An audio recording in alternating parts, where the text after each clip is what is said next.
오늘은 말씀의 제목이 예수님의 제자에서 예수님께서 12제자를 세우신 말씀을 같이 좀 나누도록 하겠습니다.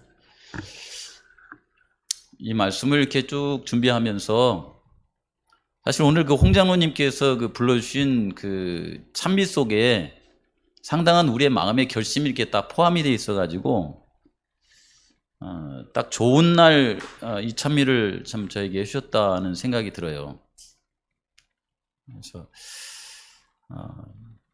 참 우리 교회 다니시는 이제 말하자면은 성경도 이렇게 배우실 만큼 이렇게 배우시고 또 인생도 이렇게 사실 만큼 이렇게 사신 그 즈음을 이렇게 걸어가실 때에 그 마음에 어떤 소원 같은 나의 생명이 허락된 시간 동안 영혼을 구원하며 살겠다라고 하는 고백 같은 그런 느낌을 제 마음속에 받았어요.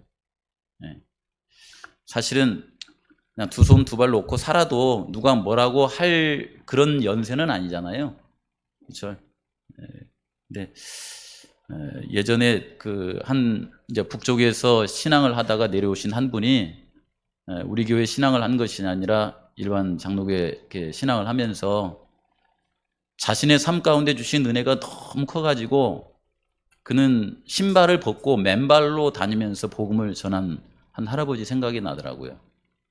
오직 주의 사랑에 매여.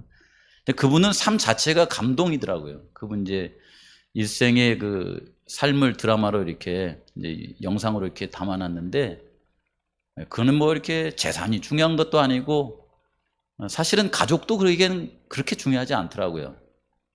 살아가면서 하나님께서 자에게 주신 은혜를 생명이 지속되는 동안에 복음을 전하면서 그렇게 살고 싶다라고 하는 그런 그 가사가 담긴 노래와 더불어서 그의 삶을 이렇게 보여주는데 정말 깊은 감동이 되더라고요. 근데 오늘 우리 홍장로님께서 이렇게 찬양을 해주시면서 마치 이렇게 나무에서 이렇게 농익은 그런 과일이 마지막 삶을 다해서 하나님의 복음을 전하고 싶다라고 하는 그런 간증처럼 제 마음속에 들려와서 아까 좀 그 노래를 좀 더 배우고 싶은 생각이 들었고, 또 아까 사실 그 재림에 관한 것도 우리의 늘 마음속에 소원이지 않습니까? 그래서 시간이 좀 오바됐는데 혹시 끝나면서 한번 불러보셨으면 마지막 노래를 그 찬미를 한번 해봤으면 좋겠어요. 제가 앞부를 여기 찾아놨으니까. 사복음서를 이렇게 보시면요, 예수님께서 공생애를 시작하시고 제자들을 불러서 특별히 이렇게 세워 임명하신 그 시기를 보시면은 두 번의 유월절이 지난 다음에 그 일이 있었어요. 두 번의 유월절이 지나려면은 최하 1년이 지나야 됩니다. 그러겠죠. 그리고 예수님께서 돌아가신 때가 6월절이었으면은 최하 1년 6개월이 지나야 돼요. 1년 6개월. 두 번의 6월절이 지난 다음에 예수님께서 12명의 제자를 그분께서 세우실 교회의 대표자로 세우시는 그 시기, 그 즈음이 최하 1년 6개월 지나야 돼요. 그럼 1년 6개월은 18개월이죠. 예수님이 공생애를 시작하시고 나서 18개월 지난 다음에 예수님께서 12를 그분께서 부르셔서 이제 교회의 기둥으로 이렇게 세워주시는 장면이 나옵니다. 오늘 이 시기도 굉장히 중요합니다. 우리 성도님들의 말씀을 이해하는 상상력에 굉장한 큰 도움을 줍니다. 마가복음 3장 13절에서 15절에 있는 말씀 가운데 또 산에 오르사 자기의 원하는 자들을 부르시니 나온지라 이렇게 말씀하셨죠. 예수님께서 원하시는 그 제자를 불러서 그분께서 세우신 거예요. 이에 12를 세우셨으니, 사실은 이 가운데 한 사람은 예수님께서 불러서 세운 사람은 아닙니다. 오히려 예수님보다 본인 당사자가 원해서 나온 사람이 유다가 포함되어 있어요. 그래서 예수께서 자기의 원하는 자들을 부르시니 나온지라 이제 12를 세우셨으니 이는 자기와 함께 있게 하시고 또 보내사 뭐하게 하려고요? 전도하게 하려고, 하나님의 나라를 전파하게 하려고, 전도하게 하려고 부르셨고, 그들에게 어떤 권세를 줬냐면 귀신을 내어 쫓는 권세도 있게 하려 하심이라. 하나님의 나라를 확장하고, 그리고 귀신에 포로된 사람들에게 그들을 구원하여서 하나님의 백성 삼는 그 일을 위해서 예수님께서 예수님의 제자들을 불러주셨다라고 이렇게 말합니다. 예수님께서 12 제자를 택할 때에 그들을 통해서 우리가 살아가면서 부자가 되는 것도 중요하고 세상에 권력을 얻는 것도 뭐 나름 중요하지만은 그거 위해서는 부르지 않았다 그래요. 하나님의 나라를 전도하기 위해서, 그리고 마귀의 권세 아래에 있는 사람들을 하나님의 권세로 그들을 자유롭게 하기 위해서 예수님께서 12를 택하셨고, 이 12를 택하기 전에 예수님께서는 어떤 일이 있었냐면은 이때에 예수께서 기도하시러 산에 들어가셔가지고 밤이 맞도록, 그렇죠, 이 밤이 맞도록이라고 하는 요 발음은 여기가 이게 치읓 발음이더라고요. 얘가 맞도록, 밤이 마치도록 예수님께서 하나님께 기도하시고 날이 밝자 예수님께서 제자들을 부르신 거예요. 그리고 12를 특별히 이렇게 세우셨는데, 예수님께서 원하시는 자들, 그리고 밤이 맞도록 예수님께서 기도하시고 12를 불러주셨는데, 제 마음속에 어떤 느낌이 있냐면은 우리가 자식을 사랑하여서 낳는다고 하지만은 자식을 위해서 언제까지 기도하십니까?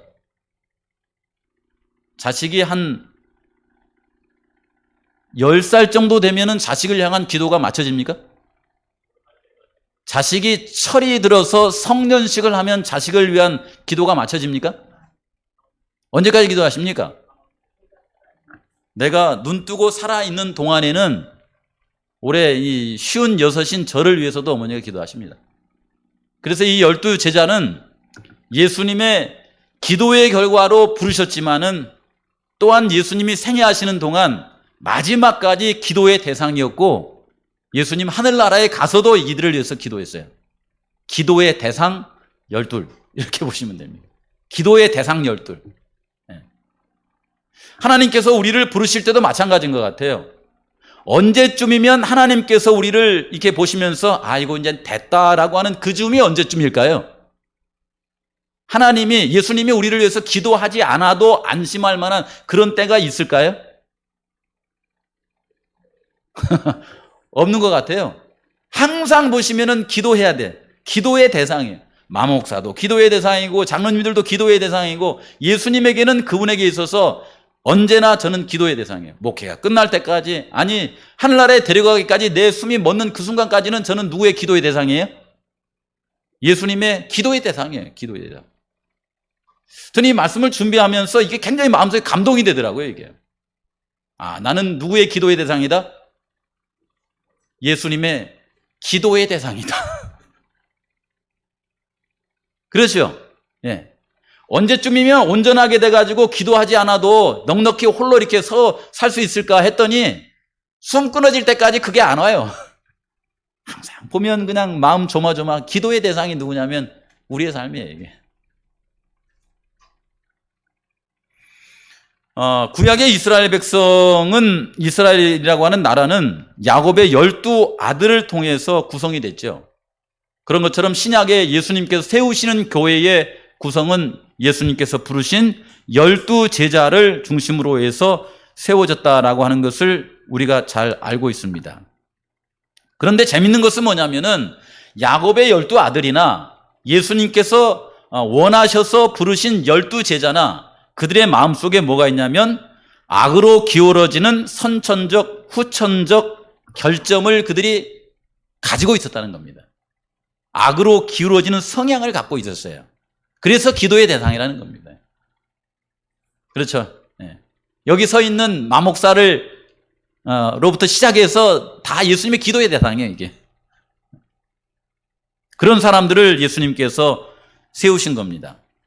예수님의 제자들을 이렇게 잠깐 이렇게 살펴보시면요, 짧게 살펴보시면은 이런 사람들이더라고요.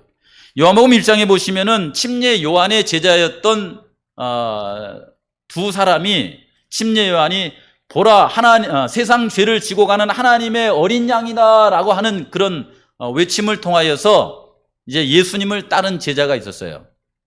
그들이 누구냐면 안드레하고 요한복음에는 이름을 써놓지 않았지만은 충분히 짐작하고 남을 수 있는 한 사람이 누구였어요? 안드레와 자기 자신이었어요. 요한이었습니다. 원래 그들은 침례 요한의 가르침을 따랐던 사람들이라고 그러잖아요. 그런데 침례 요한이 예수 그리스도를 소개하자 침례 요한을 버리고 간 것이 아니라 침례 요한이 가르치고 있는 그 사람을 찾아간 거예요. 안드레와 요한. 그래서 이제 안드레는 그런 예수님을 따르면서 그가 메시아를 만난 다음에 누구에게 복음을 전했어요? 그의 형제 시몬에게. 그렇죠. 시몬에게 이게 복음을 전했는데 그 시몬을 데리고 예수님한테 가니까 그 시몬을 뭐라고 불렀어요? 게바라 불렀다 이제 게바. 다른 말로는 뭐라고 불렀어요? 게바는 다른 번역으로 보시면은 베드로라 이렇게 칭한다 그랬습니다. 베드로. 예수님께서 시몬의 이름을 다른 이름을 주신 거죠, 바로. 베드로라고 하는 이름을 줬고요. 그 다음에 요한은 뭐 이렇게 성경에 보시면은 전도했다는 내용은 안 나오지만은 어쨌든 예수님의 제자 가운데 요한에 누가 있었냐면 형제가 있었죠. 누구예요? 세베대의 아들 누구예요? 야고보가 있었습니다. 아마 요한도 자기가 만난 예수님을 자기 형제 야고보에게 전한 것 같아요. 그래서 벌써 이제 제자가 몇 사람이 됐습니까? 4사람이 됐죠. 안드레, 베드로, 요한, 야고보 이렇게 됐죠. 그렇죠. 네. 이들에게는요, 가만히 보시면은 예수님께서 그들을 이렇게 부르시고 그들에게 이제 예수님께 나올 때에 그들의 마음속에 무슨 마음이 있었냐면은 예수님을 향한 열린 마음이 있었습니다. 어쩐 얘기도 말씀드린 것처럼 베레아 사람들은 데살로니가 사람들보다도 어떤 마음이 있었어요? 열린 마음이 있었어요. 열린 마음. 더 신사적이라고 하는 그 말을 킹제임스 번역에서는 또 이렇게 뭐라고 했냐면 오픈 마인드다 이렇게 했습니다. 열린 마음. 예수님이 가르친 것을 그의 마음속에 받아들이는 마음이 있었다 이 말입니다. 그런데 그들은 누구였었냐면은 태어나면서부터 죄로 기우는 결점과 약점이 있는 사람들이었어요. 결점과 약점이 있는데도 불구하고 그들은 예수님의 말씀을 마음속에 받아들이고자 하는 열린 마음이 있었다. 굉장히 중요한 말씀이죠. 그렇죠. 그리고 그 이후에 또 누구를 이렇게 예수님이 부르셨냐면은 빌립을 불렀어요. 빌립은 베드로와 안드레와 같은 출신이라고 합니다. 갈릴리의 베세다 출신으로서 빌립을 예수님이 만났을 때에 그 빌립에게 뭐라고 하냐면 나를 따라와라 이렇게 말하는 거예요. 나를 쫓아라 이렇게 말합니다. 예수님의 12제자 가운데에 믿기에 가장 더딘 사람, 계산을 하면서 이렇게 예수님의 말씀을 믿는 사람, 이 사람이 누구예요? 이 사람이 누구냐면 빌립이에요. 빌립. 그렇죠. 그래서 예수님께서 나를 쫓으라 하고서 이렇게 따라갔을 때에 그가 당장 예수님을 만나면서 고백하기를 주는 그리스도시가 하나님의 아들이십니다. 이렇게 고백한 게 아니에요. 그가 전도를 누구에 했냐면 나다나엘에게 했습니다. 나다나엘에게 예수님을 소개하면서 내가 메시아를 만났다라고 말하면서 메시아를 뭐라고 소개하냐면 요셉의 아들 나사렛 출신 예수다 이렇게 말해요. 그의 마음속에 온전한 믿음이 있었어요? 없었어요? 없었어요. 시대소망에서도 빌립의 마음속은 느리게 믿는 불신하는 마음이 늘 그의 마음속에 있었다 이렇게 말합니다. 5,000명을 먹일 때도 이 빌립이 뭐라고 하냐면은 이 많은 사람을 먹이려면은 얼마의 돈이 있어야 되고 이건 힘듭니다 이렇게 표현한 사람이 누구예요? 빌립이에요. 빌립. 그렇죠. 예수님께서 이제 이렇게 하늘에 이렇게 가신다고 할 때에도 십자가에 돌아가시 얼마 전에도 이 빌립은 뭐라고 하냐면은 예수님한테 아버지를 우리에게 보여주십시오 이렇게 말해요. 여러분은 아버지 하나님을 믿으십니까? 그 아버지 하나님이 어떤 분이시라고 하는 것을 누구를 통해 알 수 있어요? 예수님을 통해서 알 수 있습니까? 예수님께서 그의 삶을 통하여서 아버지 하나님을 이렇게 보여주셨는데 빌립은 뭐라고 하냐면 그거 말고요 아버지를 보여주세요 이렇게 말한 사람이 누구냐면 빌립입니다. 믿음이 더딘 사람, 믿음이 천천히 큰 사람, 이 사람이 빌립이었다라고 이렇게 말합니다. 반면에 이게 그가 전도한 나다나엘은 어떤 사람이냐면 아주 이렇게 열정적인 기질이 있는 사람이에요. 하나님의 말씀을 증거하면 막 뜨겁게 마음속에 받아들이고 그 다음에 그걸 행동에 빨리 옮길 수 있는 그런 사람입니다. 우리 가운데도 그런 사람 있죠. 그렇죠? 설교를 하면 아멘도 안 하고 그냥 끝까지 버티는 사람 있는가 하면은 어떤 사람은 그냥 말씀을 주면 이것이 그러한가 라고 이렇게 확인해 보고 난 다음에는 그 말씀을 딱 말씀에 마음속에 받아들이고 믿고 살아가는 거예요. 하나님께 이렇게 예수님께 마음을 이렇게 열고서는 예수님 말씀하시면 그냥 행동 받아들이고 그렇게 믿고 살아가는 것입니다. 그 사람이 누구였냐면 나다나엘이었습니다. 나다나엘. 그런가 하면 세리였던 마태가 있었고 열심당원이었던 시몬이 있었고 또 진실하지만 소심한 도마가 있었고 또 도마는요 이게 보시면 어떤 성격이냐면은 이렇게 보면 튼튼할 것 같은데 항상 어떤 성격이었어요? 돌다리도 두들겨 보고 넘어가는 사람이에요. 이게 의심 많은 도마. 그렇죠? 마지막으로 비열한 마음을 가진 유다. 이런 사람들이었습니다. 이런 제자들이 있었는데 이 제자들 가운데서 제자들의 눈에 예수님이 이렇게 이제 12를 불러갖고 세웠는데 그 중에 가장 탁월하고 정말 이렇게 리더십이 있는 사람이 누구였어요? 그 사람이 누구냐면 비열한 유다였어요. 유다. 예수님이 굳이 부르지 않아도 자기가 따르고 싶다고 와가지고 선 유다였습니다. 유다. 유다에 대해서 이렇게 잠깐 살펴보니까요. 그는 당당한 풍채에 예리한 식별력, 그 다음에 행정적인 재능, 이런 것이 다 이렇게 있는 그런 사람으로서 예수님이 이렇게 딱 와서 이렇게 1년 반 이상 거의 뭐 20개월 가까이 이렇게 활동을 이렇게 하시면서 살아가시는데 저분은 어떤 분이세요, 이게? 저분은 예를 들어가지고 1년 후에 대통령 선거가 있으면 이 사람이 누가 될 것 같아요? 대통령이 될 것 같은 거예요. 리더십이 있어요, 이게. 열정이 있어요. 사람들을 이렇게 이렇게 당기는 그런 힘이 있습니다. 그러니까 이 유다가 무슨 생각을 하냐면 저분 따라가면 된다. 그래서 유다는 자기가 1인자가 되고 싶은 것이 아니라 예수님을 1인자 세워서 그 밑에 가서 일하고 싶은 그런 마음이 있었어요.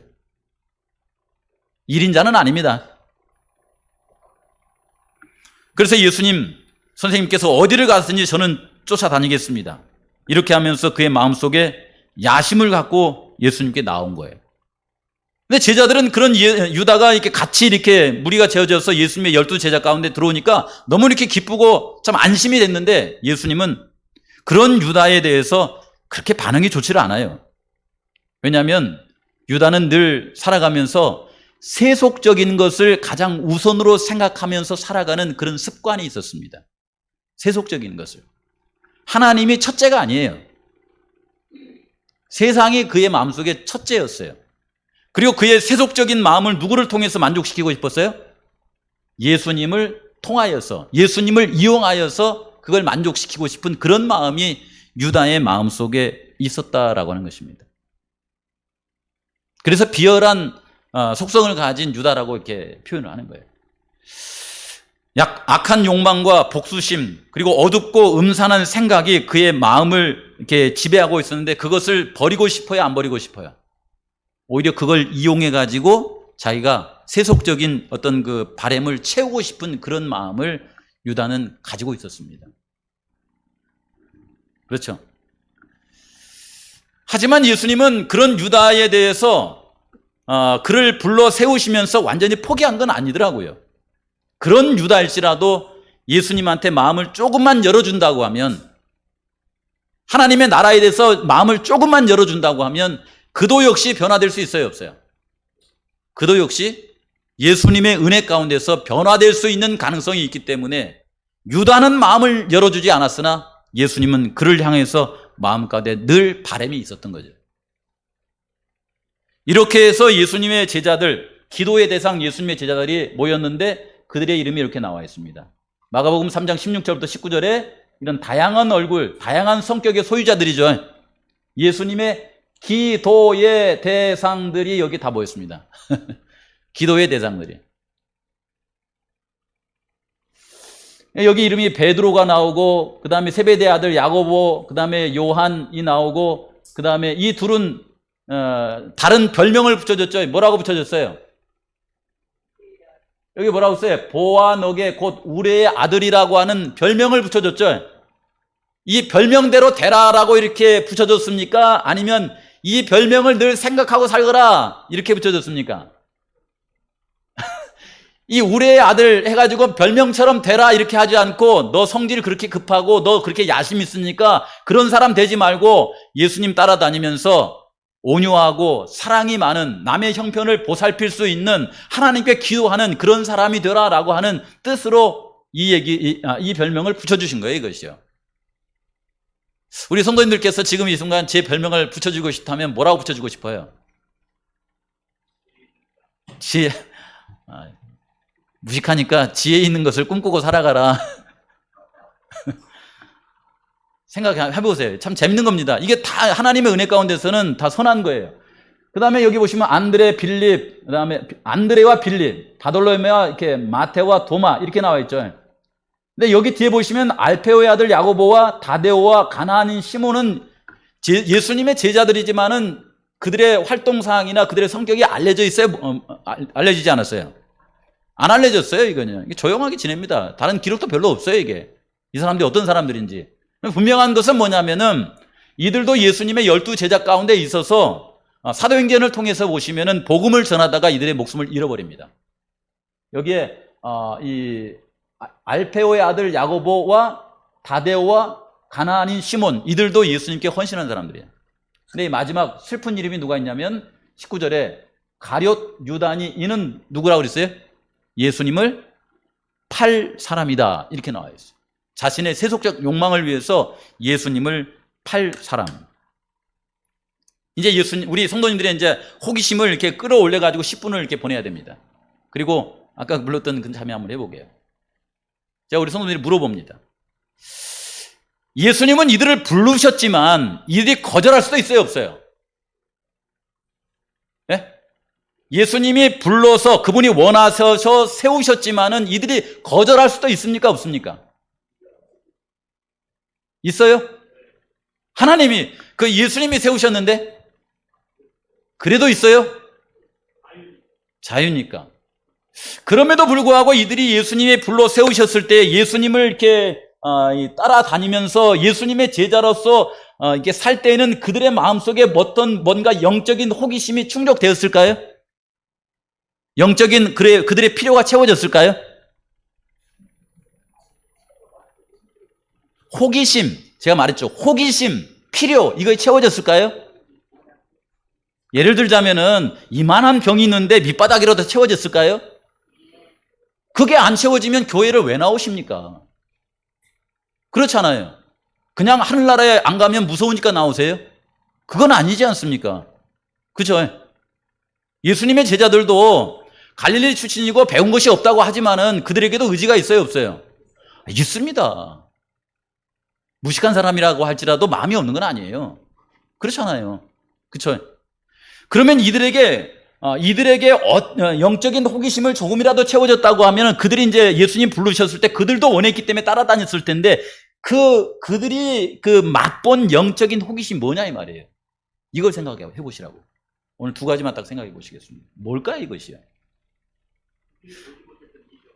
그렇죠. 그걸 예수님에게서 보셔야 돼요. 오늘 내가 교회에 나와 있는데 믿음 생활을 계속 해 나가고 있는데 예수님 재림 때까지 내가 이 길을 버리지 않고 지키고 살아가겠다고 하는데 여기에는 이유가 있어야 됩니다. 그냥 무조건요? 그건 아닌 것 같아요. 그렇죠? 그래서 그걸 한번 제가 찾아보는 거예요. 그래서 저기 이렇게 보시니까 지금 그 예수님의 제자들께 불러 세울 때는 예수님이 산상설교를 하기 전입니다, 이것이요. 다만 예수님께서 그 예루살렘에서 그리고 갈릴리에서 초기 사역을 하고 난 다음에 예수님의 제자들을 불러 세운 거예요.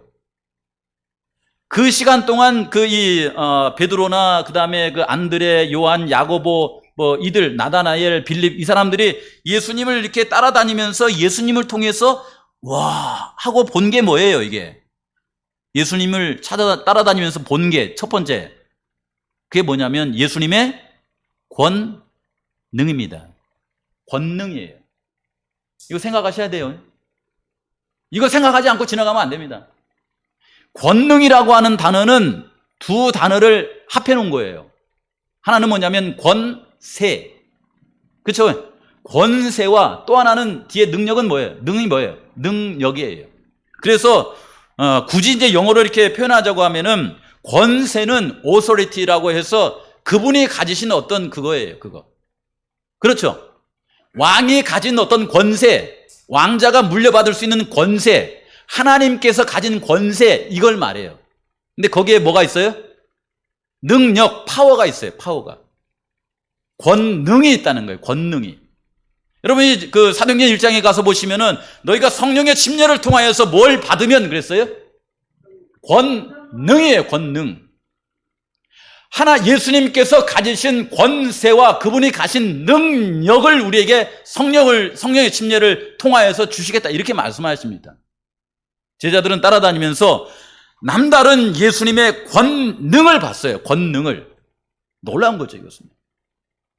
그래서 그런 권능을 그가 어디서 봤냐면 그분께서 이적을 행하실 때 봤습니다. 이건 누구만이 이렇게 하실 수 있는 일이에요? 이건 하나님의 아들만이 할 수 있는 거예요. 하나님의 아들. 하나님께서 약속하신 메시아, 기름 부음을 받은 자, 하나님의 아들, 그리스도, 그분만이 가지신 권세예요. 권능. 이겁니다. 그들이 예수님의 제자들이 그걸 본 거예요. 그걸. 우리 성도님들도 여기에 대해서는 많이 생각해 보셔야 됩니다. 막 따라다니지 마시고 성경을 통하여서 예수님의 권세와 능력을 이렇게 보시기 바랍니다. 우리 성도님들이요. 예수님께서 말씀하시면서 그분의 말씀이 권세 있는 자의 말씀 같으니까 듣고 있던 서기관과 바리새인들이 뭐라고 하냐면은 이런 권세 있는 말씀을 하시는 분이 어디서 왔냐 도대체, 누구냐 이분이, 이렇게 물어봐요. 예?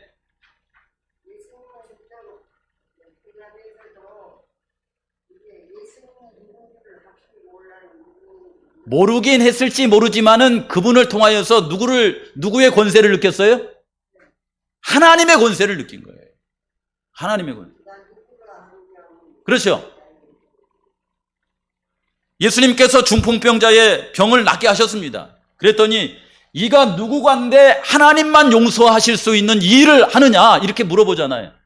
그랬더니 예수님이 뭐라고 하세요? 자신에 대해서 소개하기를, 인자는 사람의 죄를 사하는 뭐가 있다고 하세요? 권세가 있느니라, 이렇게 말씀하세요. 권세가 있느니라. 우리 성도님들에게 신앙하시면서 교회 다니시면서 하나님 아버지 저의 죄를 용서하여 주세요 했더니 성경을 딱 폈더니 예수님이 저의 죄를 용서해 준다는 것이 요한일서 1장이나 2장에 보시면 나오잖아요. 그 말씀을 딱 읽고 나서 뭐라고 하냐면은 그래도 용서해 주세요. 용서에 대한 확신이 없어요. 용서는 누가 해주는 거예요? 하나님께서 해주시는 거잖아요. 그러죠? 그 말씀을 통해서 예수님께 기도했더니 예수님 뭐라고 하시냐면 그분의 권세로 말씀하시기를 내 죄가 사해졌느니라 라고 이렇게 말씀하시면 나의 의심과 상관없이 그 권세는 힘이 있어요, 없어요? 힘이 있다는 것입니다, 여러분. 예수님의 제자들이 예수님을 따라다니면서 예수님의 권세를 본 겁니다. 권세를. 안식일에 회당에 모였어요, 사람들이. 그 회당에 누가 있냐면 귀신 들린 사람이 있는 거예요. 귀신 들린 사람.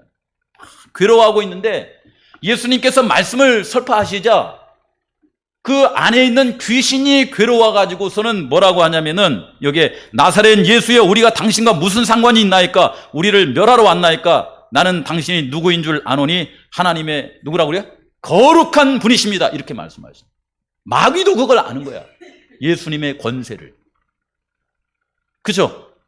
예수님이 그에게 뭐라고 그래요? 그에게서 나가라. 누가 말씀하셨어요? 권세 있는 분이 말씀하신 거예요. 권세 있는 분이. 권세 있는 분이 하나님의 아들 예수 그리스도께서 그에게서 나가라 하니까 귀신이 그게 그 안에 못 있잖아요. 나가잖아요. 나가면서 그를 거꾸로 때리고 경련을 일으키면서 나갔지만 예수님의 말씀에 순종을 하는 겁니다. 예수님의 권세. 그렇죠? 여기 시대소망 297페이지에 있는 말씀에 보시면은 이런 말씀이 나옵니다. 그리스도께서는 최초의 제자들을 통하여 하셨던 것처럼 우리를 통하여 당신의 뭐가 나타나기를? 능력이 나타나기를 뭐 하신다면 즐겨 하신다라고 했습니다. 즐겨 하신다. 예수님의 제자들이 예수님을 따라다니면서 예수님의 권능을 봤습니다. 저는 이 말씀을 이렇게 대하면서요, 제 마음가운데 막 깊은 그런 소름 같은 것들이 막 이렇게 돋더라고요. 이렇게. 여러분, 죽은 사람이 살아납니까? 예? 여러분, 죽은 사람이 살아나요? 그러면 죽은 사람이 살아난다고 하면 몇 동에 가서 한번 얘기해 보십시오. 살아나라고. 예? 여러분, 죽은 사람을 살릴 수 있는 것은 생명의 권세 있는 분에게 가능한 겁니다. 그것이요. 마귀에도 그건 없어요. 죽은 자에게 생명을 줄 수 있는 권세를 가지신 분이 누구예요? 그게 예수님이라는 겁니다. 그걸 제자들이 본 거예요, 이걸. 병을 고칠 수 있는 권세를 가지신 분. 우리 성도님들, 이게 제자들이 그걸 본 겁니다. 그래서 이 제자들이 비록 이렇게 배움을 얻었지만 그 볼 줄 아는 이 영적인 눈 때문에 이제 예수님을 붙잡기 시작한 거예요. 시간 많이 지났죠? 또 하나요. 그들은 예수님에게서 그분의 권능을 보았는데 그 외에 또 한 가지 뭘 봤습니까? 또 뭘 봤어요? 이거 우리 성도님이 생각하셔야 됩니다. 뭘 보셨어요? 예수님이 초기 사역 가운데 한 20개월 정도를 이렇게 가까이 사역하시는 가운데 제자들이 이렇게 따라다니면서 예수님께서 하시는 모습을 보면서 뭘 봤어요? 권세를 보시고 권능을 보시고 뭘 보셨어요? 그 다음에요. 저분이 저런 분이구나. 천국을 말씀하시는데 저분에게 저런 것이 있구나. 뭘 봤어요? 제자들이요.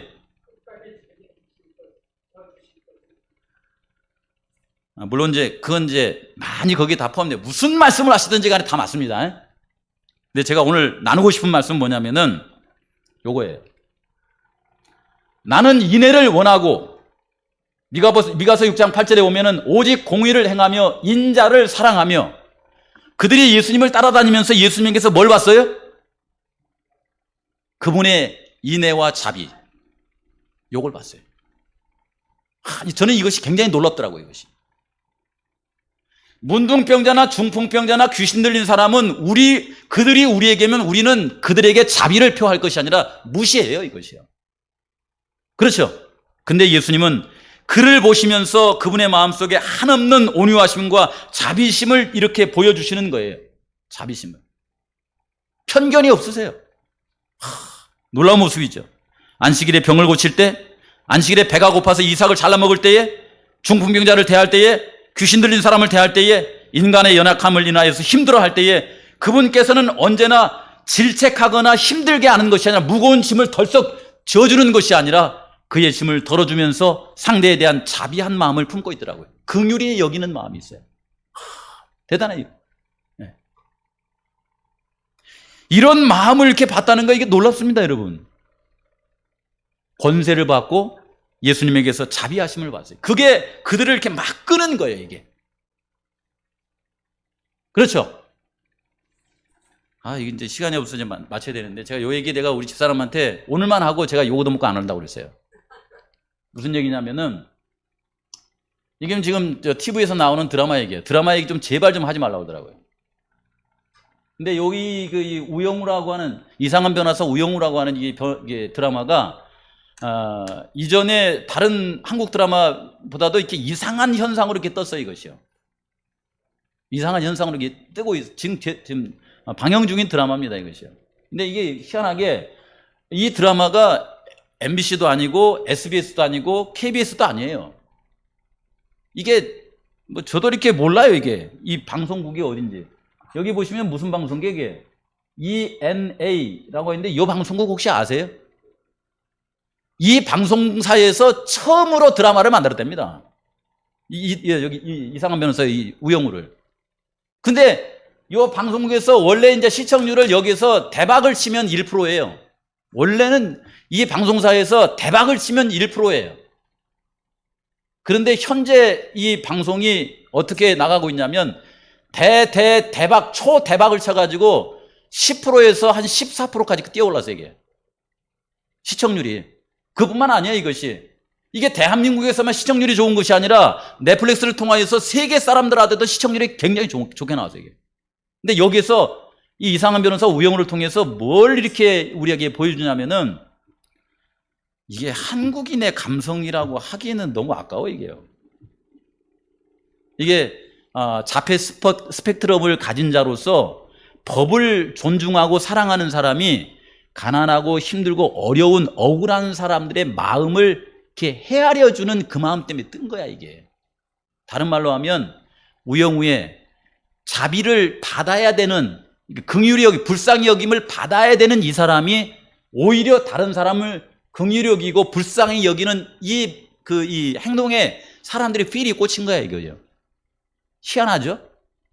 이 사람들이 이런 반응에 그냥 대한민국 사람들이 그냥 너도 나도 이걸 보고 세계 사람들이 여기에 감동을 해가지고서는 이 드라마를 리메이크 해가지고서는 다른 사람들에게 보여주고 싶다 막 그렇게 해갖고 이게 난리가 난 거예요. 뭐 이 돈도 그냥 뭐 1000억대 이상으로 벌어버렸더라고요 이게.